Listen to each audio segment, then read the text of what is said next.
Selamat datang di podcast Bekesa on the Road. Aku sehat, Nuan sehat, sehat milik kita bersama. Di podcast Bekesa on the Road kali ini, kami akan menyampaikan informasi terkait pencegahan COVID-19 dari lintas batas negara Kabupaten Kapuas Hulu, tepatnya di Kecamatan Badau, Kalimantan Barat. Jangan kemana-mana, tetap di podcast Bekesa on the Road. Assalamualaikum warahmatullahi wabarakatuh. Pohon Bekesa kembali bersama saya Ita Alman Andela dalam acara podcast Bekesa on the Road. Dan pada kesempatan kali ini seperti yang Pohon Bekesa lihat, kita sudah berada di pos lintas batas negara terpadu PLBN Badau tepatnya. Dan kali ini saya tidak sendirian, kami menghadirkan narasumber yang punya peran penting di wilayah kerjanya ini tentunya, dan langsung saja kita akan berkenalan dengan siapakah beliau. Silahkan Bapak perkenalkan diri terlebih dahulu. Terima kasih. Assalamualaikum warahmatullahi wabarakatuh. Waalaikumsalam. Saya Farid Ayubi, Koordinator KKP Wilker PLBN Badau.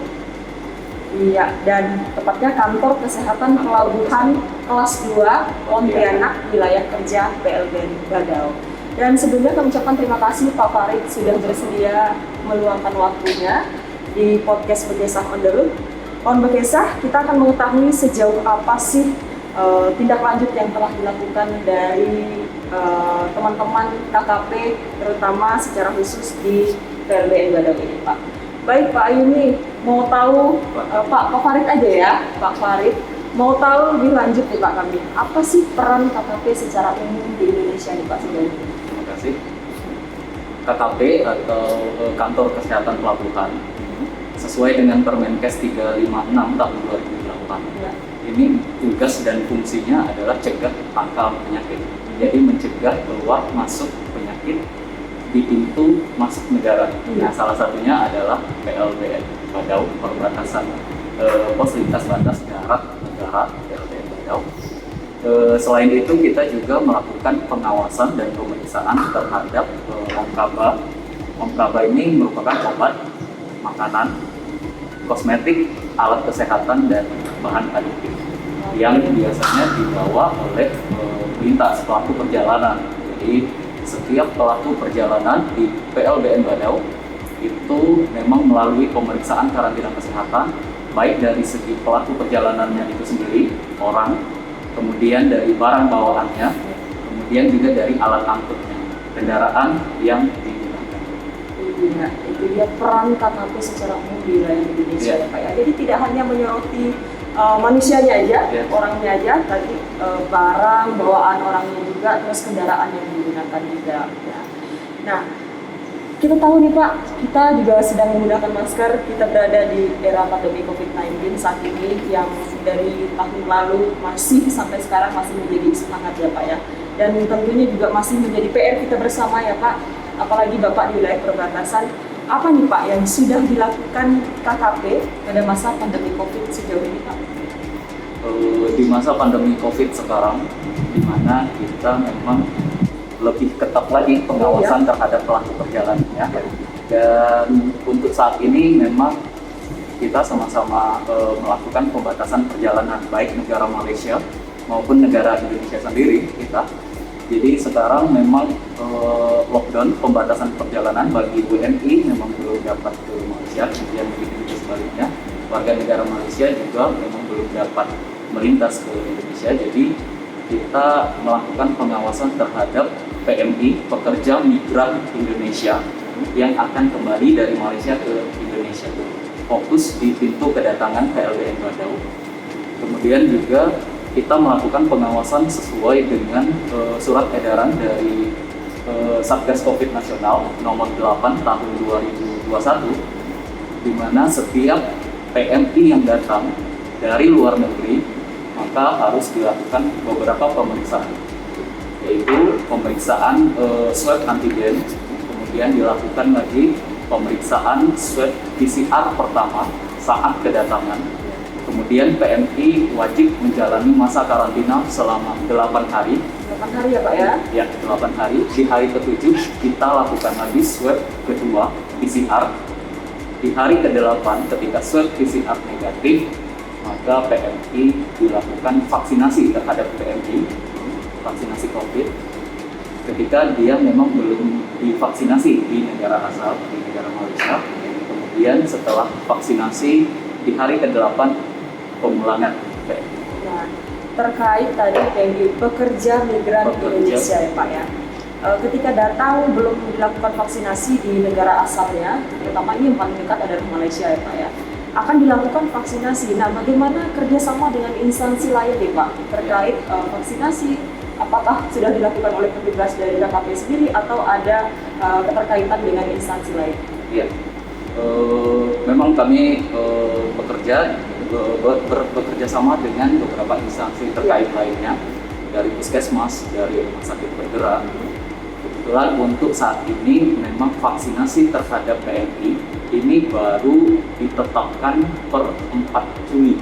Jadi perubahan dari surat SE nomor 8 yang sebelumnya belum ada menyebutkan persyaratan vaksinasi terhadap PMI, namun per 4 Juli kemarin surat ada adendum terbaru terkait SE nomor 8 ini yang mengharuskan PMI divaksinasi.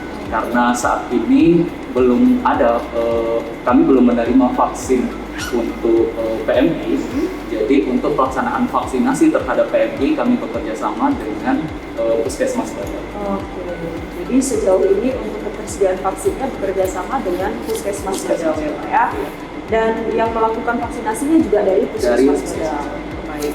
Nah, karena era pandemi dan negara tetangga juga sedang lockdown Pak, dan tadi mungkin keterbatasan sumber daya manusia sehingga yang melaksanakan vaksinasinya adalah dari Puskesmas Badau. Apa saja kendala yang ditemui selama proses baik itu karantina atau Bapak menyeberangkan orang nih dari negara tetangga ke negara kita, kendala yang ditemui sejauh ini seperti apa Pak? Ya, terima kasih. Kalau untuk dari kendala, pertama dari mobile PCR. Jadi dibanding dengan perbatasan PLBN Aro, PLBN Ntikong, di PLBN Badau kita belum mempunyai mobile PCR di PLBN ini sendiri. Jadi memang untuk pemeriksaan swab PCR terhadap pelintas ini kita bekerja sama dengan Dinkes Kapuas Hulu di mobile PCR di Kapuas Hulu di Kota Simbau. Jadi memang dari segi waktu tentunya akan membutuhkan waktu untuk pengiriman, kemudian sampai dengan keluarnya hasil. Itu yang pertama. Kemudian yang kedua dari segi pelaksanaan vaksin. Vaksinasi terhadap PMI yang mana kita ketahui satu vial vaksin itu untuk 10 orang. Ya. Jadi kami di PLBN Badau terkadang jumlah PMI yang melintas kadang kurang gitu. Tidak sampai 10 tidak sampai ya. 10 gitu. Jadi untuk membaginya ini itu juga mungkin perlu pertimbangan nantinya gitu. Karena untuk saat ini bekerja samanya dengan Puskesmas Badau, dan ini juga tentunya mengikuti jadwal vaksinasi dari Puskesmas Badau ini sendiri. Ya, jadi mungkin sebelum pelintasnya masuk koordinasi dulu mempertanyakan Puskesmas Badau jadwal vaksinnya di tanggal-tanggal berapa saja. Mungkin terhadap PMI akan terlewat masa karantinanya melebihi dari 8 hari karena mengikuti dari jadwal vaksinasi dari Puskesmas. Iya, baik ya Pak. Nah, sejauh ini bagaimana SOP, kan tadi katanya diperketat ya Pak ya? Ya. Nah, SOP yang ditetapkan oleh KKP sendiri untuk para pelintas yang melalui koridor ini seperti apa Pak? Kalau untuk SOP pelaku perjalanan dari luar negeri, maka pertama penanganannya oleh karantina kesehatan dulu. Iya. PMI masuk melintas di pintu kedatangan akan dilakukan desinfeksi baik terhadap pelintasnya, kemudian barang bawaan, Iya. kemudian nanti akan melakukan pemeriksaan suhu, kemudian kita lakukan penyelidikan epidemiologi, kita wawancara bagaimana riwayat perjalanan dari si PMI tersebut, kemudian nanti kita lakukan swab antigen, swab PCR, kemudian nanti begitu hasil swab antigen negatif, kemudian nanti akan dilanjutkan pemeriksaan imigrasi dari teman-teman imigrasi, teman-teman bea cukai, baru nantinya akan dikarantina di tempat karantina yang telah disediakan. Oke, jadi kalau negatif lanjut pemeriksaan. Negatif atau lanjut imigrasi. pemeriksaan, ketika positif kita akan rujuk. Oke, jadi kalau positif rujuknya kemana Pak? Kalau untuk positif artinya pelintas berisiko, mempunyai risiko nih gitu. Dari hasil swab antigen positif, Iya. maka kita rujuknya ke rumah sakit bergerak pada rumah Iya. sakit Badau. Setelah itu penanganan diserahkan seutuhnya sama rumah sakit Badau ya Pak? Rumah sakit Atau Badau. nanti dia perlu karantina lagi? Enggak, jadi kalau seandainya pertama hasil swab antigen positif ataupun hasil swab antigen pertama negatif. Kemudian setelah keluar swab antigen, swab PCR, keluar swab PCR hasil positif, itu juga tetap rujuk ke rumah sakit Badau dan menjalani isolasi lebih kurang 14 hari Iya.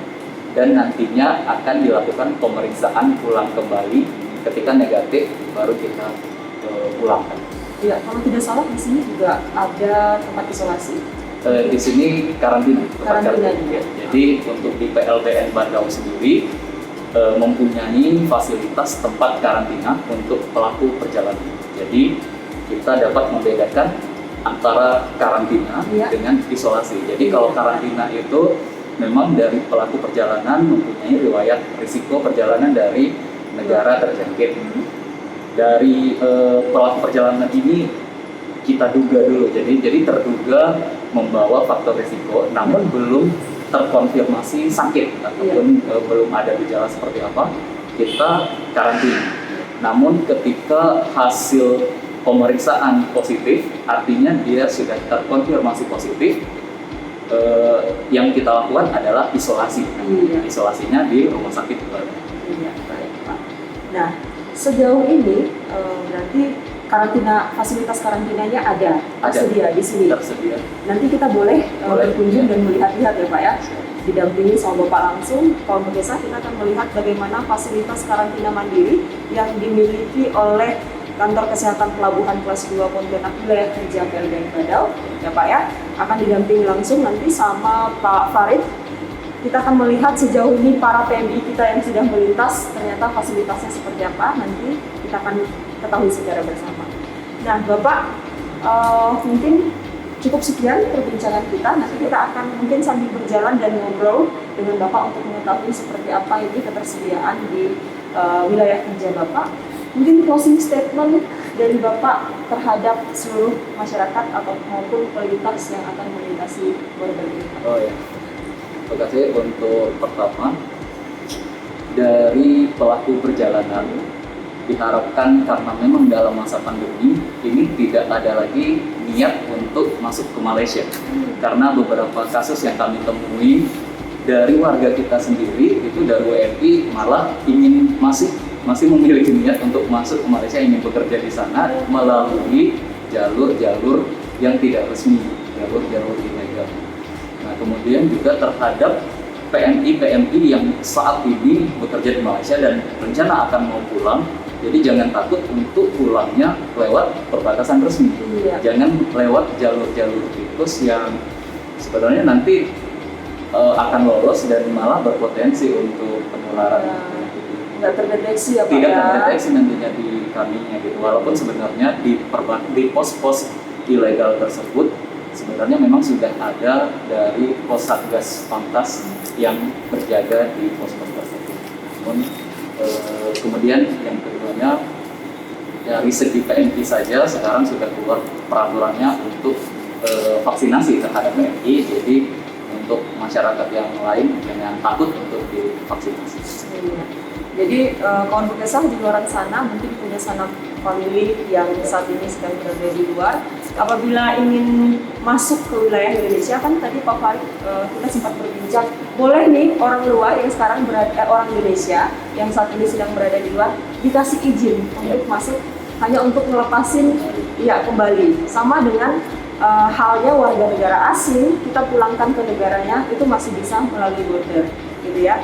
Nah, disarankan juga untuk tetap melalui jalur-jalur resmi tentunya, apalagi tadi ada persyaratan vaksin. Paling tidak hal positif yang bisa kita ambil, kita pulang kita sudah mengamankan diri sendiri ya Pak ya, melalui fasilitas vaksin tersebut yang di bawah naungan dari KKP PLBN Badau ini.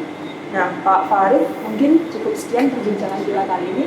Terima kasih atas waktu dan kesempatannya, Bapak. Nanti kami mohon kesediaannya mengajak kami berkeliling. Kita akan melihat ruangan-ruangan yang seperti Bapak sampaikan tadi. Saya Ita Almanandela, pamit undur diri. Terima kasih, sampai jumpa.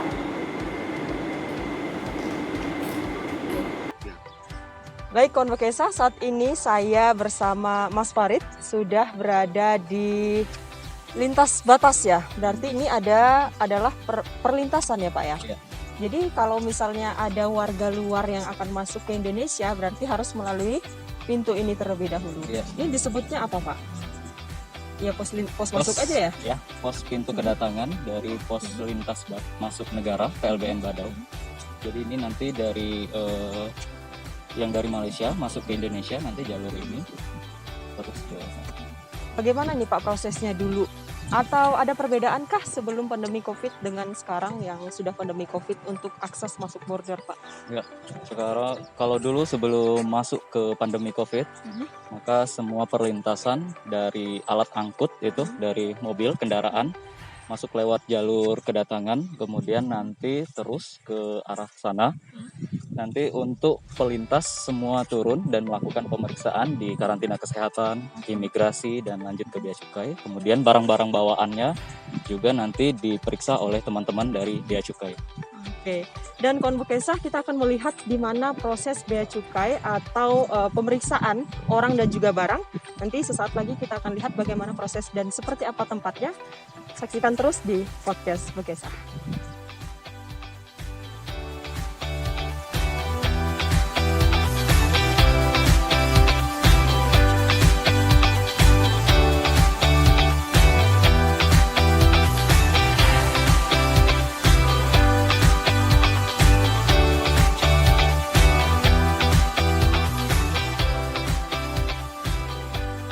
Nah, sekarang kita udah berada di mana nih Pak Farid? Nah, sekarang kita sudah berada di area kedatangan pelintas.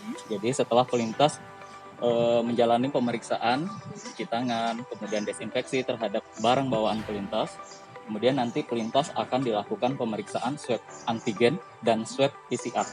Di sini ya? Di sini bersama dengan kami dari karantina kesehatan. Kemudian juga nantinya akan didampingi dari Satgas Pamtas, kemudian dari Koramil, Ya. dari kepolisian juga turut hadir.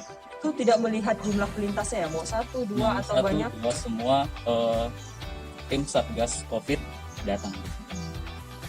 Nah, sekarang kita akan masuk ke ini adalah apa? Udah area ke pemeriksaan di kedatangan. Kemudian nanti pelintas dilakukan pemeriksaan suhu melalui thermal scanner. Kemudian nanti di sini akan dilakukan wawancara terhadap pelintas, penyelidikan epidemiologi terhadap pelintas. Ketika nanti sudah dinyatakan aman, baru lanjut ke pemeriksaan selanjutnya. Ini untuk melihat epidemiologi. Dan epidemiologi terhadap pelintas. Oke. Nanti cek suhunya di sini. Ini alatnya. Ini alatnya untuk thermal scanner terhadap pelintas. Kemudian kami juga mempunyai termogun yang juga bisa langsung untuk memvalidasi.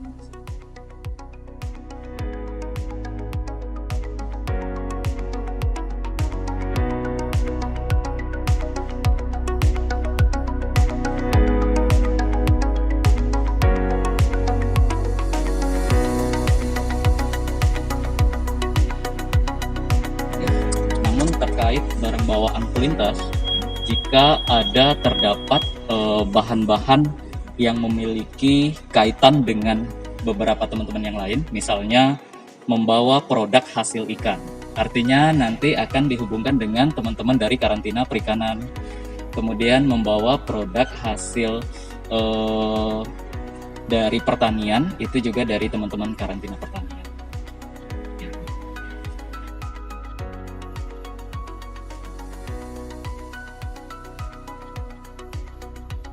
Nah, setelah ini sudah selesai semua pemeriksaan, berarti menuju ke tempat Menuju ke tempat karantina. Iya, dan kawan Bekesa kita akan melihat bagaimanakah tempat atau kondisi yang selama ini disiapkan oleh PLBN secara khusus KKP untuk proses karantina para pekerja migran Indonesia. Kita saksikan di podcast Bekesa.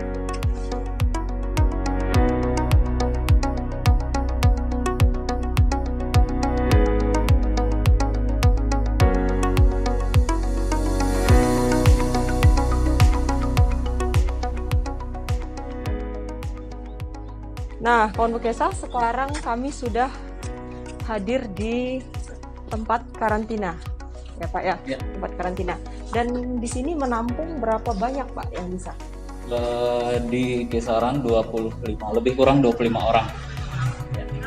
Berapa kamar? 11. 11 kamar ya Pak ya. Kita lihat langsung kondisi Boleh. kamar. Ini tempat karantina komunitas. Jadi mereka di karantina di sini sampai dengan 8 hari. Segala pemeriksaan pelintas itu menjadi tanggung jawab dari karantina kesehatan. Jadi nantinya kami setiap hari melakukan pemeriksaan kesehatan rutin terhadap pelintas yang di karantina, melakukan pemeriksaan suhu, tensi, SpO2. Kiranya apakah dalam masa karantina ada yang bergejala. Untuk fasilitas makan itu memang dari Korem Sintang yang menyediakan Dengan membuka dapur kebutuhan umum. dengan membuka dapur umum. Nah, Pak Farid, mungkin cukup sekian dulu kali ini. Semoga tidak ada yang mengisi ruangan-ruangan ini untuk berikutnya ya Pak ya. Biarkanlah kosong selalu Pak. Jadi dengan demikian berarti tidak ada penderita atau yang terduga lah ya membawa virus COVID-19. Ya, mari Pak. Terima kasih Bapak atas waktunya.